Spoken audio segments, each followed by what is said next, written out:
मैं कलीम अंसारी और आप देख रहे हैं मुंबई क्राइम डिटेक्टर। हम आपको हर खबर दिखाने की कोशिश करेंगे। यूं ही आप हमारे साथ बने रहिए। हमारे चैनल को सब्सक्राइब और लाइक करें। धन्यवाद।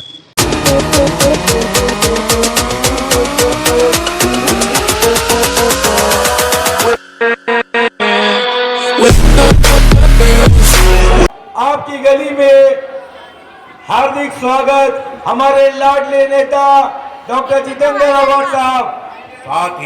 साथ ही उनके सिपह सालार शानू साहब का भी इस्तकबाल है, गुड्डू साहब का भी इस्तकबाल है। ये दुधारी के सिपाही, ये एनसीपी शरद पवार साहब की पार्टी एनसीपी के सिपाही हमारे आमदार डॉक्टर जितेंद्र आवाड, जिनकी निशानी है ये दुधारी बजाता आदमी। देखिए आ चुके हैं आपके दरमियान, आपके साथ उनके सिपह सालार, उनके कमांडर इन चीफ जनाब शानू पठान साहब भी तशरीफ रखते हैं। हम इन सब का इस्तकबाल करते हैं इस मुंगरा की सरजमीन पर, इस यहाँ पर जहां पर सत्यम सोसाइटी है, भीम सोसाइटी। और सब आगे बढ़ो, और सब आगे बढ़ो,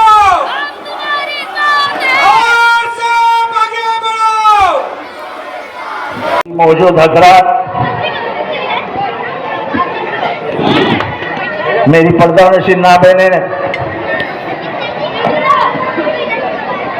अस्सलाम वालेकुम रहमतुल्लाहि बरकातुहू।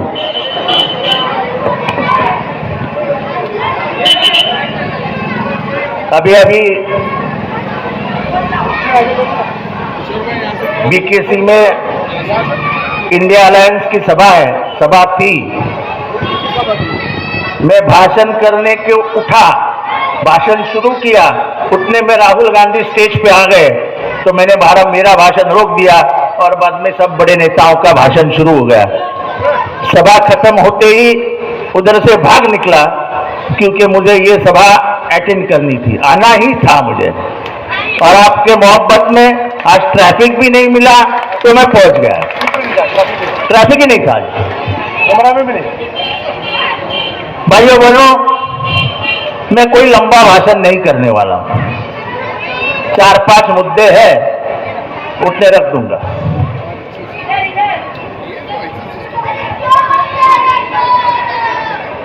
बेटा अभी घोषणाएं मत दो प्लीज।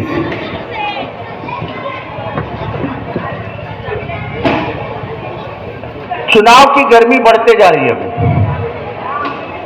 जैसे ही चुनाव शुरू हो गया, पिछले बार राज ठाकरे ने नाम लिया था कि सिमी का अड्डा किधर है, मुमरा में। पैलेस्टाइन का आंदोलन किधर होता है, मुमरा में। मजाक उड़ाते हैं मुमरा का। आज देवेंद्र फडणवीस ने बोल दिया कि मैं चैलेंज देता हूं उद्धव ठाकरे को कि शिवाजी महाराज का स्टैच्यू जाके मुमरा में बिठा के दिखाओ। तुमको मालूम है ना, जब अपन मुमरा एंटर करते हैं अमित गार्डन से, रास्ते से रेती बंदर पे, मुमरा रेती बंदर पे शिवाजी महाराज का बड़ा फोटो है, मालूम है ना तुमको? मालूम है कि नहीं है? सबको मालूम है ना? उस पे फुले, शाहू, अंबेडकर, यानी शिवाजी महाराज की माँ अम्मी जिजा माता, जिसने स्कूल शुरू की पहली महिलाओं के लिए, वो सावित्रीबाई, और हमारे सबसे बड़े संत महाराष्ट्र के जगत गुरु तुकाराम महाराज का फोटो है। तो मैंने जवाब दिया, जब तुम पहचानते ही नहीं हो मुमरा कैसा है, तो क्यों मुमरा को बदनाम करते हो यार? आपको याद है स्टेशन कौन कौन जाया करता था आज से 15-20 साल पहले? 20 साल पहले ये जाया करता था। तुमको मालूम है स्टेशन के बीच एक मंदिर था? मालूम है? मालूम है क्या? देवेंद्र फडणवीस जी को वो भी नहीं मालूम है। बोले मंदिर कहां है? देवेंद्र फडणवीस जी मुमरा में मंदिर था, स्टेशन पे था, और वो बहुत गंदगी में था। हमने मालिक से बात की, मालिक को समझाया कि इस गंदगी में हम मंदिर नहीं रख सकते, हमको यहां से उसको हटाना है। पर हटाना है यानी हटाना नहीं है, बराबर उसके बाजू में स्टेशन पे ही एक बहुत अच्छा और प्यारा मंदिर बना के हमने दे दिया। कौन बोलता है मुमरा में मंदिर नहीं बना सकते हो? कौन बोलता है? ये मुमरा को बदनाम मत करो। मैंने उनको कहा कि चंद वोटों के लिए हमारे मुमरा शहर को बदनाम मत करो। एक जमाना था मुमरा को बदनाम कर करके बैंक नहीं आती थी, एटीएम नहीं आता था, लोन नहीं मिलता था, क्रेडिट कार्ड नहीं मिलता था, मोबाइल का सिम कार्ड नहीं मिलता था। ये सब हालतों से ये मुमरा शहर गुजरा है।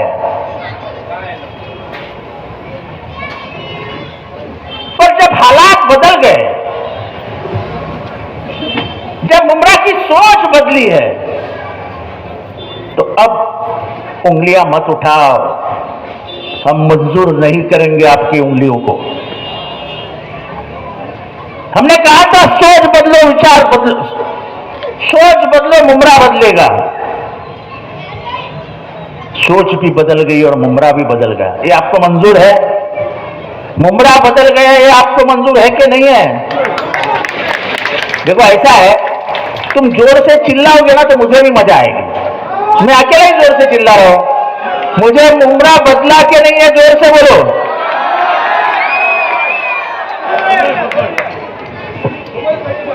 तो मैंने बोला यार, मैंने उनको बोला देवेंद्र फडणवीस जी एक काम करिए, आप हमको पुतला दीजिए, आप हमको जमीन दे दीजिए, और सरकार की जो पुतला बनाने के लिए बहुत परमिशन लगती है, बहुत। मैंने कलवा में थाना से बड़ा पुतला लगाया है। ये थाना पे बहुत ज्यादा बात करते हैं ना बीजेपी शिवसेना। थाना में बहुत पुराना एक शिवाजी महाराज का पुतला है वो तालाब के पास, उससे बड़ा तो अपन कलवा में बिठा है। और उसका उद्घाटन किसने किया था? राष्ट्रपति प्रणब कुमार मुखर्जी ने। तो ये सब बातें हमें मत समझाओ। मैंने कहा एक पुतला दे दो, गवर्नमेंट की जमीन दे दो, सब परमिशन दे दो, बिठाने का काम मेरा, वो भी मुसलमान मेरे भाइयों के हाथ से बिठाता हूं, वो सब आएंगे और उद्धव ठाकरे आके स्वागत करेंगे, चलो दे दो मुझे। अरे क्यों बदनाम करते हो? कोई यहां मुसलमानों का शिवाजी महाराज का दुश्मन नहीं रहता है। सबको मालूम है कि शिवाजी महाराज ने अगर जमीन किसी को दी थी तो इनके गुरु थे याकूब बाबा। इधर रत्नागिरी का कोई है क्या? रत्नागिरी केळशी माहिती है? केळशी, केळशी नाम का एक गांव है,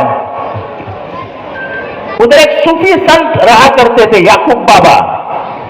शिवाजी महाराज ने अपना इनाम पत्र उनके नाम पे लिखा और 722 एकड़ जगह उस याकूब बाबा को दी। जब अफजल खान को उन्होंने मारा तो उनके हाथ में जो वाघनखी थी, वो जो उन्होंने पेट में डाला, वो किसने बना के दी थी मालूम है आपको? रुस्तमे जमाल नाम का मुसलमान था, उसने बना के दी थी। शिवाजी महाराज की जो उनको औरंगजेब के दरबार में बुलाया तो शिवाजी महाराज और किसी को लेके नहीं गया, शिवाजी महाराज साथ में लेके गए उनके बहुत ही प्यारे सैनिक मदारी मेहतर को, जो खुद मुसलमान थे। जब मदारी मेहतर को यह शक होने लगा कि शिवाजी महाराज को ये मार डालेंगे तो उन्होंने शिवाजी महाराज को कहा कि महाराज आप इधर से निकल जाइए, मैं देखता हूं क्या होता है। फिर शिवाजी महाराज ने बीमार होने का बहाना किया, फिर जान बचाने के लिए उन्होंने कहा कि मुझे फल फ्रूट बांटना है। तो हर 1 घंटे के बाद बड़ा डिब्बा निकलता था फल फ्रूट का। एक दिन उसी डब्बे में बैठ के शिवाजी महाराज निकल गए और उनके जगह जाके मदारी मेहतर सो गए। बाद में मदारी मेहतर का क्या हुआ ये मुझे मालूम नहीं है, लेकिन ऐसे जाबाज सिपाही शिवाजी महाराज के साथ थे जो उस संग्राम में लड़े थे। कोई शिवाजी महाराज का दुश्मन मुसलमान नहीं था, मुसलमान उनके अपने मुसलमान उनके साथ संग्राम में खड़े हो जाते थे। तो ये डर क्यों दिखाते हो हमको, ये डर क्यों दिखाते हो? आज सवाल करने के बाद अभी तो कोई जवाब नहीं आया, जवाब आएगा तो दे दूंगा जो देने का है वो, अपन तो देते ही रहते हैं। पर जो माहौल खराब करने का काम है वो बड़ी जोर से चालू है, क्योंकि मालूम है माहौल खराब नहीं करेंगे तो जीतेंगे नहीं। ये वोट जिहाद, वोट जिहाद, वोट जिहाद, ये हिंदुओं को भड़काने का काम। क्या है वोट जिहाद? आपको भी मालूम नहीं होगा। हमने 31 सीट जीती, 31 लोकसभा की। मैं 5 गिन के बताता हूं। गढ़चिरौली 5% मुसलमान, चंद्रपुर 5% मुसलमान, रामटेक 7% मुसलमान, नासिक 8% मुसलमान, दिंडोरी 6% मुसलमान। कहां गए वोट जिहाद? ये तो अमन पसंद हिंदू और मुसलमान इस देश में एक हो गए और तुमको बराबर फंसाया, क्योंकि सबको पता चला है कि तुम सिर्फ धर्म का इस्तेमाल दुश्मनी करने के लिए निकालते हो। मुझे एक सादा सवाल है, भैया अयोध्या तो पूरा हिंदुओं से भरा है, तो अयोध्या की सीट, ओपन सीट, तुम अवधेश प्रसाद नाम के दलित से क्यों हार गए? क्योंकि अयोध्या में मंदिर बनाते वक्त हजारों हिंदुओं के घर तोड़े गए और उनका मुआवजा भी नहीं देने उन्होंने दिया, तो आदमी चिढ़ेगा नहीं क्या? तुम्हारे बाप के नौकर है क्या वो? जो 200-200 साल पुराने उनके मकान थे, एक दिन में आपने साफ कर दिया। बड़ा अंतरराष्ट्रीय कार्यक्रम किया राम मंदिर के नाम से। हम भी राम से उतनी ही मोहब्बत करते हैं जितने आप करते हो। पहले ही बारिश में इतना लीकेज हुआ, इतना लीकेज हुआ कि सिर्फ राम लल्ला रोज सुबह उस बारिश के पानी से नहाते थे। अभी ये बिल्डिंग है, इतना लीकेज तो ये बिल्डिंग में भी नहीं होता होगा जितना लीकेज राम मंदिर में हो रहा है। क्यों धर्म का इस्तेमाल करते हो राजनीति में? राजनीति में काम करने वाले को काम करने दो, जो काम करता है वो जीतेगा।